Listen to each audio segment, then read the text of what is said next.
नई दिल्ली से इस वक्त की बड़ी खबर।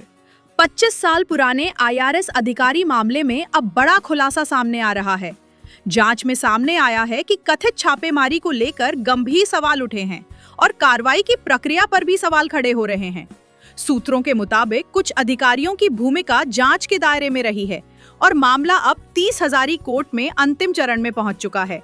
ऐसे में अब सबकी नजर कोर्ट के फैसले पर टिकी है, जो इस लंबे विवाद पर बड़ा असर डाल सकता है। 30 हजारी की अदालत ने सीबीआई के दो अधिकारी रमनीश, जो अभी वर्तमान में जॉइंट डायरेक्टर सीबीआई के हैं, और विनोद पांडे, जो सीबीआई से दिल्ली पुलिस में चले गए थे और वहां से last year assistant commissioner of police retire हुए हैं, इन दोनों को कन्विक्ट किया। यह जजमेंट एक हिस्टोरिक जजमेंट है। एक क्लियर मैसेज आता है हर इंसान को, हर सिटीजन को of this country, her common citizen को, कि कोई भी व्यक्ति कानून से ऊपर नहीं है। 19 अक्टूबर सुबह 5 बजे ये दो कन्विक्ट ने लगभग 8 से 10 सीबीआई ऑफिसर्स के साथ मेरे घर के अंदर बाउंड्री को क्रॉस करके फांद कर प्रवेश किया। अंदर आने के बाद घर के मुख्य स्लाइडिंग डोर को तोड़ दिया। कमरे के अंदर मेरे पत्नी और मेरे बच्चों को अब्यूज और मिसबिहेव किया। मुझे इन्होंने अंडरगारमेंट्स में ट्रैक किया, ब्रूटली मैन हैंडल किया, और उसके बाद in most undignified manner they arrested me. Why? The reason was that my department, Ministry of Finance, had asked them to give objection by 18th of October positively for not revoking my suspension pursuant to a CAT order. Now a conspiracy was hatched in the room of S. Sundari Nanda, the then SP CBI, जिनसे comments मांगे गए थे। S सुंदरी Nanda madam ने कोई comments नहीं भेजे।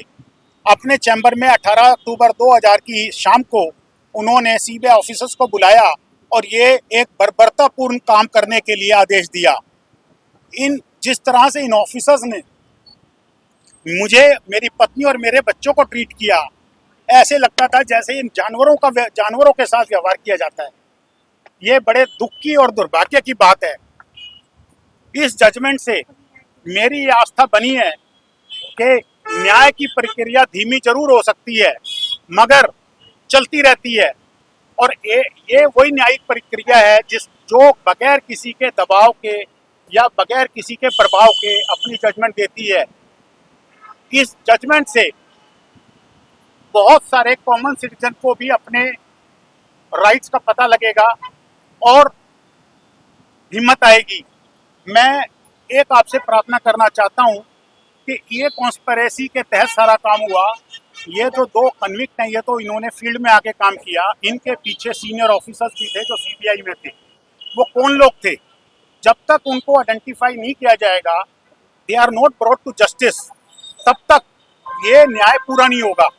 हमारे प्रधानमंत्री जी, देश के श्री नरेंद्र मोदी जी, एक बहुत स्ट्रॉन्ग और विजनरी लीडर हैं देश के लिए, जिनके अंदर देश ने कई ऊंचाइयों को आयाम पकड़ा है।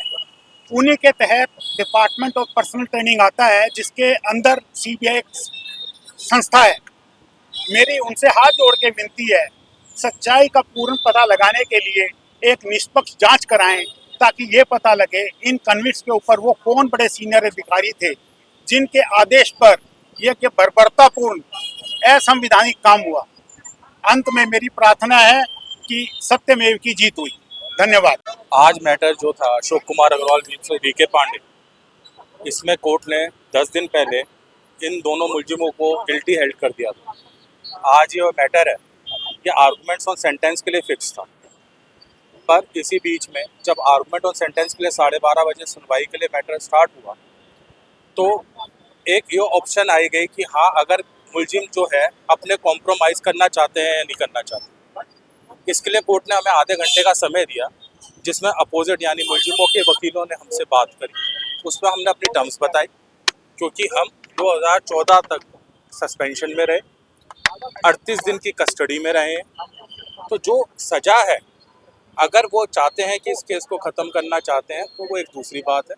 कोर्ट ने कहा आप कल तक सोच के बताइए मुलजिमों को, उसके लिए कल 12:30 तक का टाइम दिया है, नहीं तो आर्गूमेंट ऑन सेंटेंस होगा और उसके हिसाब से उनकी पनिशमेंट तय होगी दोनों मुलजिमों की। क्या पूरा मामला रहा है और जो मुजरिम है इसमें उनकी करंट की कंडीशन क्या है, क्या पूरा मामला पूरा क्या है?